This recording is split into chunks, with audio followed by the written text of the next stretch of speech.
Bonjour. L'Europe est au cœur des élections présidentielles françaises parce qu'elle traduit une perception différente de ce que pourrait être la société française. D'un côté, on a une vision d'une intégration européenne. L'idée très simple derrière cela est de dire que le monde change de façon absolument spectaculaire pour des raisons diverses et variées. Et la France, l'économie française, doit s'intégrer dans ce monde qui change terriblement. Et Emmanuel Macron considère qu'il est plus raisonnable de s'intégrer avec l'ensemble de nos partenaires commerciaux, nos partenaires européens, pour être plus fort au sein de cette économie globalisée.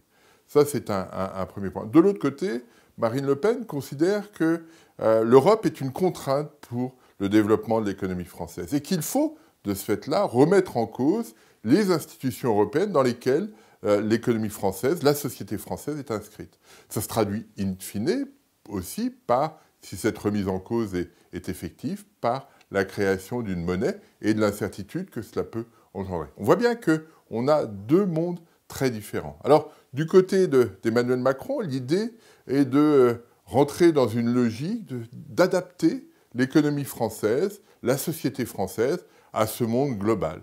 Pourquoi s'adapter ? Parce que on ne fabrique pas tout. On ne fait pas tout en France et on n'est pas autosuffisant. Il y a plein de choses qui sont fabriquées ailleurs, en Europe, en Chine ou aux États-Unis ou dans d'autres régions du monde. Et à nous de nous adapter à cet environnement. Un environnement très technologique, très mouvant.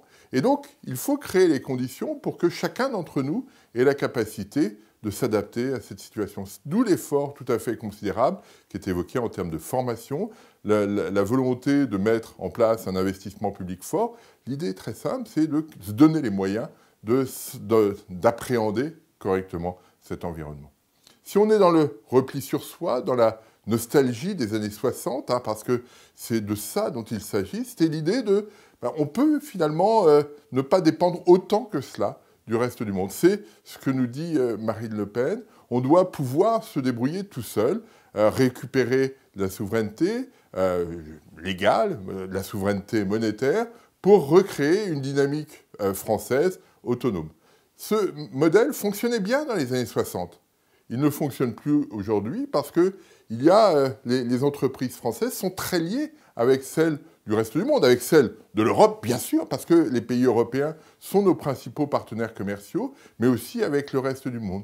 Est-ce qu'il est souhaitable de créer une rupture sur ces points? Est-ce qu'il est souhaitable de créer une monnaie qui nous isole un peu plus avec un gouvernement dont l'objectif sera de limiter les interactions entre la France et l'Europe et le reste du monde? Voilà, c'est cet enjeu aujourd'hui, me semble-t-il, qui est fort sur les élections présidentielles.